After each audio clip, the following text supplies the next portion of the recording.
கிறிஸ்து இயேசுவில் பிரியமான சகோதர சகோதரிகளே, எல்லாரும் மகிழ்ச்சியாக இருப்பீங்க இல்லையா? மகிழ்ச்சியாக இருக்கிறீங்களா? நிச்சயமாக எல்லாரும் மகிழ்ச்சியாக இருப்பீர்கள். கிறிஸ்து இயேசுவினுடைய அருளும் ஆசீரும் என்றும் உங்களோடு நிறைவாக தங்க வேண்டும் என்று நான் ஜெபிக்கின்றேன். 2 நாட்களுக்கு முன்பாக ஒரு நிகழ்வை தினகரன் செய்தித்தாளிலே வாசித்தேன். அரசு பேருந்தில் பயணித்து கொண்டிருக்கிறார்கள். அப்பொழுது ஒரு மனிதர் வழக்கத்திற்கு மாறாக அதிகமாக அவருக்கு உயர்த்து கொண்டு இருக்கிறது. ஒரு வித்தியாசமான ஒரு உணர்வு, அசௌகரியமாக அவர் உணர்கிறார். நடத்துனரை பார்த்து கொண்டிருக்கிறார். ஆனால் அவரால் பேச முடியவில்லை சரியாக. ஆனால் நடத்துனருக்கு தெரிந்து விட்டது, ஏதோ ஒன்று வித்தியாசமாக நடக்கிறது என்று தெரிந்த பின்பாக உடனடியாக அவர் என்ன செய்கிறார் என்றால், அந்த பேருந்தில் இருக்கக்கூடிய அனைத்து நபரிடமும் பேசுகின்றார். அவர்களுடைய அனுமதியை பெற்ற பின்பாக பக்கத்தில் இருக்கக்கூடிய வேறு வழியாக சென்று பக்கத்தில் இருக்கக்கூடிய ஒரு தனியார் மருத்துவமனையில் அந்த நபரை அனுமதிக்கின்றார். அவருக்கு இருதய கோளாறு, ஹார்ட் அட்டாக் வந்திருக்கிறது.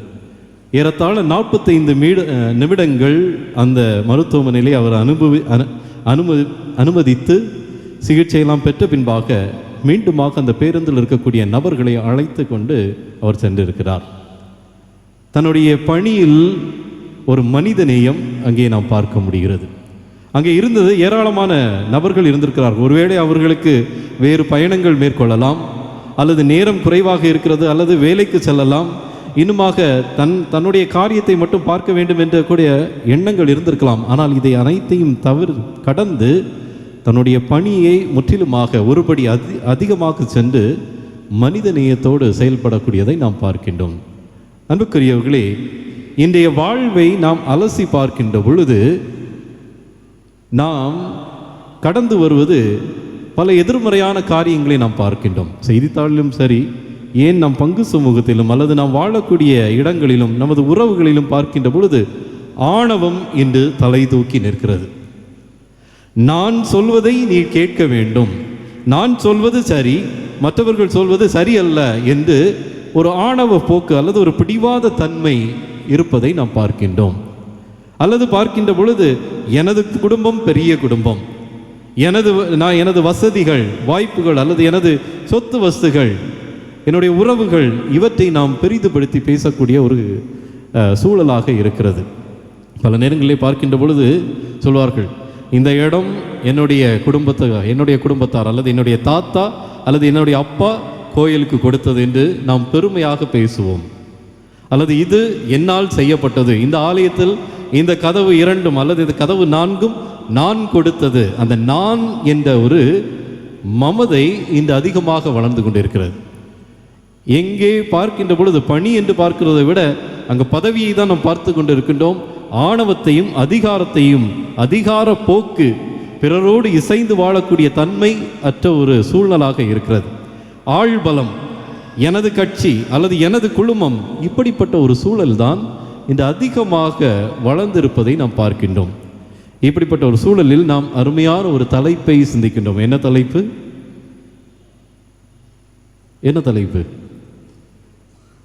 பதவியில் அல்ல பணியில் மகிழ்வோம். பதவியில் அல்ல பணியில் மகிழ்வோம். அன்புக்குரியவர்களே, பதவி என்பது என்ன என்று பார்த்தோம் என்றால், பதவி தனி மனிதரை மையப்படுத்தியதாக இருக்கும், தன்னை மையப்படுத்தியதாக இருக்கும் பதவி என்பது. ஆனால் பணி என்பது பிறரை மையப்படுத்தியதாகவும் ஒரு குழுமத்தை மையப்படுத்தியதாகவும் இருக்கும். ஒரு சமூகம் அல்லது ஒரு பங்கு சமூகம் அல்லது குடும்பம், பிறர் என்று பிறரை மையப்படுத்தியதுதான் பணியாக இருக்கும். பதவி என்பது தன்னை மையப்படுத்துவதாக இருக்கும். இன்று நமது திருச்சபையிலும் பார்க்கின்ற பொழுது இந்த பணி என்பதை மறந்துவிட்டு பதவி என்பது தன்னை மையப்படுத்திய ஒரு போக்கு அதிகமாக வளர்ந்து கொண்டிருப்பதை நாம் பார்க்கின்றோம். அது பங்கு பேரவை தேர்தலாக இருந்தாலும் சரி, பொறுப்புகளாக இருந்தாலும் சரி, அது உங்கள் அனைவருக்கும் தெரிந்ததாக தான் இருக்கிறது. இந்த பதவி என்பது தன்னை மையப்படுத்தியதாக, நான் சொல்வது அல்லது நான் செய்வதை நீ கடைபிடிக்க வேண்டும் என்ற ஒரு மனப்போக்கு இருக்கிறது. அதனால் தான் பார்க்கின்றோம், பதவியில் அல்ல பணியில் மகிழ்வோம் என்று அருமையான ஒரு தலைப்பை சிந்திக்கின்றோம். நாம் அனைவரும் கிறிஸ்து அரசரை பிரதிபலிக்க வேண்டும் என்றால் பணியில்தான் பிரதிபலிக்க முடியும். கிறிஸ்துவை நான் பிரதிபலிக்க எப்படி முடியும் என்றால் பணியில் மட்டும்தான். என்னுடைய பேச்சினாலோ அல்ல, என்னுடைய செயலிலும் அதிலும் பணியில் மட்டும்தான் கிறிஸ்து அரசரை பிரதிபலிக்க முடியும். எனவே தான் தமிழிலே நாம் மிக அருமையாக சொல்கின்றோம், கிறிஸ்தவன், கிறிஸ்து அவள், கிறிஸ்து அவன், கிறிஸ்து அவள். கலாத்தியருக்கு எழுதிய திருமுகத்திலே பவுலடிகளார் மிக அருமையாக சொல்வார். 2ஆம் அதிகாரம் 20வது வசனத்திலே சொல்வார், வாழ்வது நான் அல்ல, என்னில் கிறிஸ்து வாழ்கின்றார் என்று சொல்கிறார். எனவே தான் நாம் சொல்கிறோம் கிறிஸ்தவன், கிறிஸ்து அவள் என்று சொல்கிறோம். இது எப்படி தெரியும் என்றால் என்னுடைய பதவியில் அல்ல, ஆணவத்தில் அல்ல, அதிகாரத்தில் அல்ல, மாறாக பணியில்தான் வெளிப்படுகிறது. மறைந்த நமது திருத்தந்தை பிரான்சிஸ் அவர்கள் மிக அருமையாக சொல்றார், கிறிஸ்தவ வாழ்வு அல்லது கிறிஸ்தவ அழைப்பு என்பது பணி செய்வது மட்டும்தான், பிறர் நலனை மையப்படுத்தியதாகவும் எப்பொழுதும் பிறர் நலன் நமக்கு முன்பாக இருக்க வேண்டும் என்பது. அதான் அவர் அருமையாக சொல்வார், the opposite of self interest என்று சொல்வார். அதாவது அடுத்தவர்களுடைய நலனை நமக்கு முன்பாக வைப்பது, பிறர் நலனை நமக்கு முன்பாக வைப்பது. என்னுடைய நலன் அவர்களுக்கு பின்பாக தள்ளிவிடுவதல்ல, எனக்கு முன்பாக பிறருடைய நலன் நான் வைப்பது. தன்னலம் அல்ல, பிறருடைய நலம். இதுதான் பணி. கிறிஸ்தவ வாழ்வு என்பது பணி செய்து வாழ்வதுதான் என்பதை மிக அருமையாக திருத்தந்தை அவர்கள் கூறுகிறார். எனவேதான் நாம் பார்க்கின்றோம், பிலிப்பியருக்கு எழுதிய திருமுகம் 2ஆம் அதிகாரம் 4வது வசனம் மிக தெளிவாக, நீங்கள் யாவரும் பிறரை சார்ந்தவற்றையிலே அக்கறை கொள்ள வேண்டும். ஒவ்வொரு கிறிஸ்தவனும் ஒவ்வொரு கிறிஸ்தவளும் பிறரை சார்ந்தவற்றிலே அக்கறை கொள்ள வேண்டும் என்பதனை பவுலடிகளார் மிக அருமையாக எடுத்துக் கூறுகிறார். அன்புக்குரியவர்களே, இன்றைய மைய சிந்தனைக்கு ஏதுவாக 2 நபர்களை பற்றி விவிலியத்திலே நாம் சிந்திக்கலாம். ஒன்று பழைய ஏற்பாட்டில், இன்னொன்று புதிய ஏற்பாட்டில் நமது மீட்பர் கிறிஸ்து அரசரை பற்றி நாம் சிந்திக்கலாம். பழைய ஏற்பாட்டிலே பார்க்கின்ற பொழுது மோசே ஒரு மிகப்பெரிய ஆளுமை, ஒரு இனத்தின் தலைவர், கடவுள் அவரோடு முகமுகமாக பேசியவர், கடவுள் அவரோடு இருந்து வழி நடத்தியவர். இப்படிப்பட்ட ஒரு மனிதரை தொடக்கத்திலே அழைக்கின்ற பொழுது அவர் சொல்றார், ஆண்டவரே, நான் திக்குவாயன், என்னால் ஒன்றும் செய்ய முடியாது, என்னால் பேச முடியாது, என்னால் வழி நடத்த முடியாது, எந்த திறமையும் எனக்கு இல்லை என்று தன்னை தாழ்த்துகின்றார். பணி செய்வதற்கான முதல் தகுதி என்னவென்றால் தன்னை தாழ்த்துவது. எனக்கு எந்த ஒரு தகுதியும் இல்லை, என்னை விட்டுவிடும் என்று சொல்கின்ற பொழுது அவர் சொல்கிறார், நீ கவலைப்படாத, உன்னுடைய சகோதரனை நான் உனக்கு அனுப்புகிறேன் என்று சொல்கிறார். தன்னை முற்றிலுமாக தாழ்த்துவது மட்டுமல்ல, ஆண்டவரையே சார்ந்திருக்கிறார். இவ்வளோ பெரிய ஒரு தலைவர், மோசே என்றால் ஒரு மிகப்பெரிய ஒரு இனத்தின் மிகப்பெரிய ஒரு தலைவர், முற்றிலுமாக ஒரு வார்த்தை சொன்னால் நடக்கும், ஆனால் முற்றிலுமாக ஆண்டவரையே சார்ந்திருக்கக்கூடிய ஒரு தன்மை கொண்டவராக இருக்கின்றார். மோசேயினுடைய வாழ்க்கையிலே பார்க்கின்ற பொழுது 2 நிகழ்வுகளை பார்க்கலாம். விடுதலை பயண நூல் 32வது அதிகாரம் 1 முதல் 35 வரைக்குள்ள வசனங்களை நாம் வாசித்து பார்த்தோம் என்றால் மிக அருமையாக இருக்கும். மோசே சீனாய் மலைக்கு செல்கிறார். உடன்படிக்கை அந்த கட்டளைகளை பெறுவதற்காக செல்கின்ற பொழுது இவருடைய இல்லாமையின் கருதி அங்கே ஒரு பொன்னிலான கண்டுக்குட்டியை செய்து கடவுளை விட்டு வெகு தூரமாக சென்று விடுகிறார்கள். ஆண்டவர் இவர்கள் மீது கோபம் கொள்கிறார். இவர்களை அழித்து விட்டு மோசே வழியாக மீண்டும் ஒரு இனத்தை தொடங்கலாம் என்று நினைக்கிறார். ஆனால் மோசே என்ன செய்கிறார்? கடவுளை விட்டு, கடவுளுக்கு எதிராக அவர்கள் சென்ற போதிலும் இந்த நபர்களுக்காக அவர் பரிந்து பேசுகின்றார். ஆண்டவரே, இந்த நபர்களை நீர் மன்னிக்க வேண்டும் என்று அவர் பரிந்து பேசுகிறார். மன்னிப்பது எப்படி என்றால், இப்போது அவர்களுடைய பாவத்தை நீர் மன்னித்து விடும். நீர் அவர்களுடைய பாவத்தை மன்னிக்கவில்லை என்றால் சரி இருக்காது.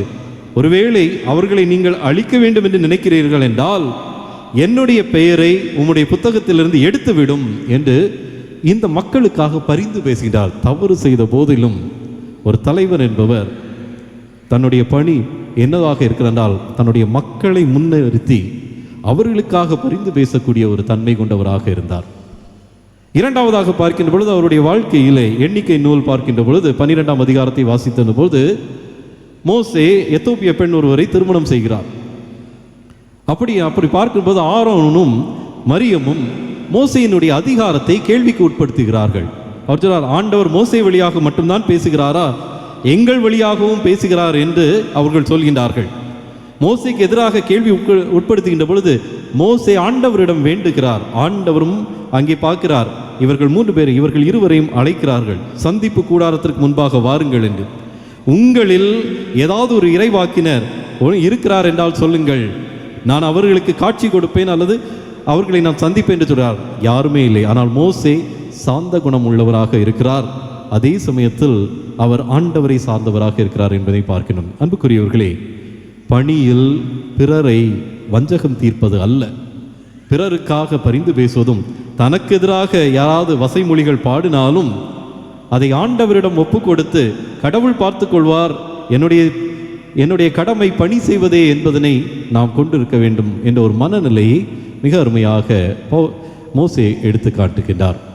புதிய ஏற்பாட்டிலே பார்க்கின்ற பொழுது நமது ஆண்டவர் இயேசு கிறிஸ்துவினுடைய வாழ்வு, ஆண்டவர் இயேசு கிறிஸ்து கடவுளுடைய தன்மைக்கு இருக்கக்கூடிய, கடவுளுடைய தன்மையில் இருக்கக்கூடிய அவர், கடவுளுக்கு இணையாக இருக்கக்கூடிய தம்மை வெறுமையாக்கி அடிமையின் கோலம் பூண்டு தன்னையே தாழ்த்தி கொள்ளக்கூடிய அளவுக்கு அவர் கீழ்ப்படிதலானார். அதே சமயத்தில் தன்னை வெறுமையாக்கி தாழ்ச்சியோடு அவர் இருப்பதை பார்க்கின்றார். இந்த உலகத்தில் வருகிறார், தன்னுடைய நலன் அல்ல, பிறருடைய நலன். தன்னுடைய இறுதி கட்டத்தில் கூட, தந்தையே என் விருப்பம் அல்ல உமது விருப்பம் நிறைவேறட்டும் என்று அடுத்தவர்களுடைய விருப்பத்தை தான் அவர் முதன்மைப்படுத்துவதை நான் பார்க்கிறேன். மிக அருமையாக, தொண்டு பெறுவதற்காக அல்ல, மாறாக தொண்டு ஆற்றுவதற்காக, ஏற்பதற்கு அல்ல, தொண்டு ஆற்றுவதற்காகவே மானிட மகன் வந்திருக்கிறார் என்பதனை நாம் பார்க்கின்றோம். அன்புக்குரியவர்களே, ஒரு பணியாளன் என்பவர், ஒரு பணி செய்வது என்பது எப்படிப்பட்டவராக இருக்க வேண்டும் என்றால், முற்சார்பு எண்ணங்கள் அனைத்தும் களைந்த ஒரு மனிதராக இருக்க வேண்டும். இயேசு கிறிஸ்து வாழ்ந்த சமூகத்தில் சமாரியர்கள் என்றால் ஒதுக்கி வைக்கப்படக்கூடிய ஒரு நபர்கள், ஒரு இனம். அவர்களோடு பேச மாட்டார்கள், அவர்கள் இருக்கக்கூடிய இடத்தில் கூட செல்ல மாட்டார்கள். இப்படிப்பட்ட ஒரு சூழ்நிலையில்தான் இயேசு சமாரிய பெண்ணோடு பேசி அந்த அங்கே இருக்கக்கூடிய அனைத்து இதையும் உடைக்கின்றார். உடைப்பது மட்டுமல்ல, அவர்களுக்கு வாழ்வை கொடுப்பதையும் நாம் பார்க்கின்றோம். எனவே இந்த சமாரிய பெண்ணோடு அவர் உறவு வைக்கின்றார். சமூகத்தில் தீட்டு என கருதப்பட்ட அனைத்தையும் அவர் தகர்த்து எறிவதை நாம் பார்க்கின்றோம். ஒரு பணியாளர் என்பது பணி செய்வதில் இந்த ஒரு மனநிலை இருக்க வேண்டும். நீ, நான், எனது ஜாதி, வேற்று ஜாதி என்ற ஒரு மனநிலையை களைந்து பணி என்று வருகின்ற பொழுது, ஒரு பணியாளர் என்று வருகின்ற பொழுது அனைவரும் சமம் என்ற ஒரு நிலையை நாம் பார்க்கின்றோம். இரண்டாவதாக பார்க்கின்ற பொழுது மிக உன்னதமான ஒரு செயல் ஒவ்வொரு வருடமும் நாம் செய்வோம். பெரிய வியாழன் என்று பாதத்தை கழுவுவது, அது வெறுமனே ஒரு சடங்காக மாறிவிட்டது. அருள் பணியாளர்களையும் உட்படுத்தி தான் சொல்வேன், ஒரு சடங்காக மாறிவிட்டது. ஆனால் இயேசு பார்க்கின்ற பொழுது இயேசு என்ன செய்கிறார்? ஒரு அடிமையினுடைய வேலையை செய்கிறார். தன்னுடைய இடுப்பிலே கச்சையை கட்டி கொண்டு அவர் ஒரு பணியாளர் அல்லது ஒரு அடிமையின் வேலையை அவர் செய்வதை பார்க்கின்றோம். இயேசுவினுடைய காலத்தில் பார்க்கின்ற பொழுது ஒருவர் வருகிறார் என்றால், விருந்திற்கு வருகிறார் என்றால், ஒரு அடிமையினுடைய வேலை என்னவென்றால் அவருடைய கால்களை கழுவ வேண்டும், கால்களுக்கு முத்தம் கொடுக்க வேண்டும். இதுதான் ஒரு அடிமையினுடைய பணியாக இருப்பது. அந்த பணியை இயேசு தன்னிலையை ஏற்றுக்கொண்டு ஒரு முன்மாதிரியான ஒரு வாழ்வை அவர் காட்டுகின்றார். அன்புக்குரியவர்களே, பிறருடைய காலில் விழுறது, பிறருடைய காலை தொட்டு ஆசீர்வாதம் வாங்குறது என்பது நமது ஆணவத்தை மடக்குவது. நீதிமொழிகளில் மிக அருமையாக சொன்னார், இருமாப்பு வரும் முன்னே அழிவு வரும் பின்னே. எங்கே ஆணவமும் வைராக்கியமும் இருக்கிறதோ அங்கே என்ன இருக்கும் என்றால் அழிவு வந்தே ஆகும். மேன்மை அடைவதற்கு தாழ்ச்சி ஒன்றே வழி என்று நீதிமொழிகள் மிக தெளிவாக சொல்கிறது பார்க்கின்றோம். அதை தான் நாம் பார்க்கின்றோம். சீராக்கின் ஆகமத்தில் பார்க்கின்றோம், பிள்ளாய் நீ பெரியவனாக இருக்கும் அளவிற்கு தாழ்ச்சியோடு நட, அப்பொழுதுதான் கடவுளுடைய இரக்கம் உனக்கு கிடைக்கும் என்று சீராக்கின் ஞான நூல் மிக தெளிவாக சொல்கிறது. அன்புக்குரியவர்களே, பணியில் நாம் மகிழ வேண்டுமென்றால் அதற்கு சில வரைமுறைகள் இருக்கிறது. ஒன்று, மிக முக்கியமான ஒன்று, நாம் கேட்பது. கடவுள் நமக்கு என்னது, 2 காது தந்திருக்கிறார், 1 நாவு தான் தந்திருக்கிறார். ஆனால் நம்ம என்ன பண்ணுவோம்? கேட்கிறது நம்ம செவிகளை அடைத்து விடுவோம். பேசுவதுதான், எடுத்தவுடன் நம்ம பேசுவதுதான். யாக்கோபுக்கு எழுதிய திருமுகம் 1ஆம் அதிகாரம் 19வது வசனத்திலே நாம் பார்க்கின்றோம், ஒவ்வொருவரும் கேட்பதில் வேகமும் பேசுவதிலும் சினம் கொள்வதிலும் தாமதமும் காட்ட வேண்டும். நாம் பணியாளர் கிறிஸ்தவர்கள் என்பது பணி செய்து வாழ்வதே நமது கடமையாக இருக்க வேண்டும் என்று திருத்தந்தை சொல்கின்றார் பிரான்சிஸ் அவர்கள். நாம் ஒவ்வொருவரும் பணியாளர்கள். அப்படி என்றால் முதலில் நான் கொண்டிருக்கக்கூடிய பண்பு என்னவென்றால் கேட்கக்கூடிய தன்மை. அதுதான் சொல்கிறார் யாக்கோபு, மிக திருமையாக சொல்கிறார், ஒவ்வொருவரும் கேட்பதில் வேகமும் பேசுவதிலும் சினம் கொள்வதிலும் தாமதமும் காட்ட வேண்டும். ஆனால் நம்முடைய வாழ்வில் எப்படி இருக்கிறது? நேர் எதிர்ப்புறமாக இருப்பது. கேட்பதில் தாமதமும் பேசுவதிலும் வசைமொழி பாடுவதிலும் வேகமுமாக நாம் இருக்கின்றோம். இதுதான் எதிர்ப்புறமாக இருக்கிறது. அதுதான் சொல்லணும், ஒருவன் பணி செய்ய வேண்டுமென்றால் திறந்த மனநிலையோடு இருக்க வேண்டும், திறந்த இதயத்தோடு இருக்க வேண்டும், முற்சார்பு எண்ணங்களற்ற ஒரு மனநிலையோடு இருக்க வேண்டும். எந்த ஒரு மனிதர் திறந்த மனநிலையோடும் திறந்த இதயத்தோடும் முற்சார்பு எண்ண அற்ற ஒரு மனிதராக இருக்கிறாரோ அந்த மனிதருடைய கேட்கும் திறன் அதிகமாக இருக்கும் என்று சொல்வார். இன்றைய உலகில் பார்க்கக்கூடிய நேரத்தில் கூட பார்க்கின்ற பொழுது எவன் ஒருவன் அறிவாளி என்றால் அதிகமாக கேட்கக்கூடிய ஒரு மனிதர்தான் அறிவில் சிறந்த ஒரு மனிதராக இருப்பார். அதிகமாக பேசக்கூடிய மனிதர் அங்கே சிறந்த ஒரு மனிதராக இருக்க மாட்டார். அதான் சொல்வார்கள், a die hardcore listener is an intelligent person சொல்வார். எந்த ஒரு மனிதன் அதிகமாக கேட்கிறாரோ, பிறருக்கு செவி கொடுக்கிறாரோ, செவி சாய்க்கிறாரோ அந்த மனிதர் அறிவார்ந்த ஒரு மனிதராக இருப்பார். எனவே ஒரு பணி செய்வதற்கு, ஒரு பணியாளராக இருப்பதற்கு முதல் தகுதி என்று பார்க்கின்ற பொழுது கேட்கக்கூடிய, செவி சாய்க்கக்கூடிய தன்மை கொண்டவர்களாக இருக்க வேண்டும். இரண்டாவதாக பார்க்கின்ற பொழுது பேசுதல். உண்மைக்கு சார்பாக, அநீதிக்கு எதிராக நாம் குரல் கொடுக்க வேண்டும். உண்மைக்கு சார்பாகவும் அநீதிக்கு எதிராகவும் நாம் குரல் கொடுக்க வேண்டும். எனவே தான் யோவான் நற்செய்தியை பார்க்கும், உண்மைக்கு சான்று பகரவே நான் இந்த உலகத்திற்கு வந்தேன் என்று கிறிஸ்து அரசர் சொல்கின்றார். நான் உண்மைக்கு சான்று பகர்கிறேன் என்றால் கிறிஸ்துவுக்கு நான் சான்று பகர்கிறேன். காரணம், ஆண்டவர் இயேசு சொல்லியிருக்கின்றார், நானே வாழ்வும் வழியும் உண்மையும். நான் உண்மைக்கு சான்று பகர்கிறேன் என்றால் இயேசுவுக்கு சான்று பகர்கிறேன். உண்மைக்காகவே இவர் வந்திருக்கின்றார்.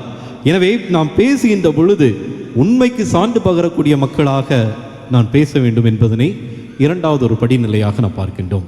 எனவே தான் ஆண்டவர் மிக அருமையாக சொல்வார், மத்தேயு நற்செய்தி 5ஆம் அதிகாரத்தின் 37வது வசனத்திலே, உங்களுடைய வார்த்தைகளில் அல்லது உங்களுடைய பேச்சுகளில் ஆம் என்றால் ஆம், இல்லை என்றால் இல்லை. இவற்றை விட மிகுதியாக வருவது தீயோனிடமிருந்து அல்லது சாத்தானிடமிருந்து வருவது என்பதனை மிக தெளிவாக சொல்கிறார். என்னுடைய வார்த்தையில் ஆம் என்றால் ஆம், இல்லை என்றால் இல்லை. இன்று பல நேரங்களிலே குடும்பங்களிலே எனக்கு கொஞ்சம் தெரிஞ்சிருக்கும், அதுக்கு கண்ணு மூக்கு காதெல்லாம் வச்சு பேசி அந்த குடும்பம் சின்ன பின்னமாக போகிறதுக்கு நானே காரணமாக மாறுறேன். ஏன் அப்படி பேசுகிறோம்? நானும் ஒரு நபர், எனக்கு எல்லாம் தெரியும் சொல்லக்கூடிய அங்கே ஒரு ஆணவ போக்கினை நான் காட்ட வேண்டும் என்பதற்காக ஒரு கூட்டத்தில் இருக்கும்போது நான் சொல்வதையும் எல்லாம் கேட்கணும்னு சொல்றதுக்காக கொஞ்சம் தெரிஞ்சிருக்கும். அதான் சொல்லுவாங்கல்ல, பாதி வேக்காடாக இருக்குன்னு தெரியுமா? அது என்றைக்குமே பிரச்சனையாக தான் இருக்கும். அதை வைத்து கொண்டு கண்ணு மூக்கு காதெல்லாம் வச்சு நான் பேசுகின்ற பொழுது பிறரை நான் சிதைக்கிறேன், உறவுகள் சிதைந்து போகிறது. எனவே என்னுடைய பேச்சில் ஆம் என்றால் ஆம், இல்லை என்றால் இல்லை என்று இருக்க வேண்டும். மூன்றாவது தன்மை, குணநலம் எதுவாக இருக்க வேண்டும் என்றால் கூட்டு பொறுப்பு. மிக முக்கியமான ஒன்று. ஆண்டவர் இயேசு இறைமகன்தான். ஒரு வார்த்தையினால் எல்லாம் செய்திருக்க முடியும். ஆனால் தன்னுடைய சீடர்களை அழைக்கின்றார். இருவராக இணைத்து அவர்களை பணிக்காக அனுப்பிவிடுகின்றார். எனவே பயணிக்கக்கூடிய திருச்சபையில் கூட்டு பொறுப்பு என்பது மிக முக்கியமான ஒன்றாக இருக்கிறது. பிறரை அடக்கி ஆளாமல், தன்னிச்சையாக செயல்படாமல் கூட்டு பொறுப்புடன் செயல்படுவதற்கு பணி வாழ்வில் அழைப்பு விடுக்கிறது. பணி வாழ்வு என்பது கூட்டு பொறுப்பு. அன்புக்குரியவர்களே, தன்னிச்சையான செயல்பாடோ பிறரை அடக்கி ஆள்வது என்பது அல்ல. இறுதியாக பார்க்கின்ற பொழுது வெளிப்படைத்தன்மையும் உரையாடல் இருக்க வேண்டும். எந்த ஒரு பிரச்சனையினாலும் உரையாடல் மூலமாக நிச்சயமாக தீர்வு காணலாம். நாடுகளுக்கிடையே பிரச்சனை இருக்கின்ற பொழுது கூட உரையாடல் மூலமாக தீர்வு காண்கிறார்கள். குடும்பங்களிலும் ஏன் உறவுகளிலும் பிரச்சனைகள் இருக்கின்ற பொழுது தெரிந்த வெளிப்படையான திறந்த ஒரு மனதோடு நாம் உரையாடல் செய்கின்ற பொழுது, எந்த விதமான முற்சார்பு எண்ணமின்றி உரையாடல் செய்கின்ற பொழுது நிச்சயமாக அங்கே புது வாழ்வு பிறக்கும். காரணம், இந்த 4 நற்செய்திகளையும் நாம் புரட்டி பார்க்கின்ற பொழுது உரையாடல் வழி ஆண்டவர் இயேசு வாழ்வை கொடுப்பதை நாம் பார்க்கின்றோம், அற்புதங்களை செய்வதை பார்க்கின்றோம், பிறருடைய வாழ்விற்கு ஏற்றம் கொடுப்பதை நாம் பார்க்கின்றோம். எனவே திறந்த ஒரு மனநிலையும் உரையாடலும் வெளிப்படைத்தன்மையும் மிக முக்கியமான ஒன்று. எனவே தான் நாம் பார்க்கின்றோம், நாங்கள் பயனற்ற பணியாளர்கள் என்று ஆண்டவர் சொல்வதை நாம் பார்க்கின்றோம். ஒருவர் முதல்வராக இருக்க வேண்டும் என்று விரும்பினால் அவர் அனைவரிலும் கடையவராகவும், ஏன் அனைவருக்கும் தொண்டராக இருக்க வேண்டும். கிறிஸ்தவ வாழ்வு என்பது நான் முதல்வராக இருக்க வேண்டும் என்று விரும்பினால் அனைவரிலும் கடையவராகவும் அனைவருக்கும் தொண்டராகவும் இருக்க வேண்டும் என்பதனை ஆண்டவர் இயேசு கிறிஸ்து அரசர் நமக்கு கற்றுத்தருகிறார். எனவே அன்புக்குரியவர்களே, பதவி அல்ல, பணிவில் நான் மகிழ வேண்டும், பணிவில் நான் உயர வேண்டும் என்றால் நான் கடையவராகவும் தொண்டராக இருக்க வேண்டும். நமது மனநிலை ஆண்டவர் இயேசு சொன்னது போல பயனற்ற பணியாளர்கள், நாங்கள் கடமையை தான் செய்தோம் என்ற ஒரு மனநிலை கொண்டிருக்கின்ற பொழுது நிச்சயமாக நமது பணியில் மகிழ்வோம். எனவே இந்த ஒரு குணநலனுக்காக தொடர்ந்து இந்த வழிபாட்டிலே நாம் சிறப்பாக ஜெபிப்போம். ஆமீன்.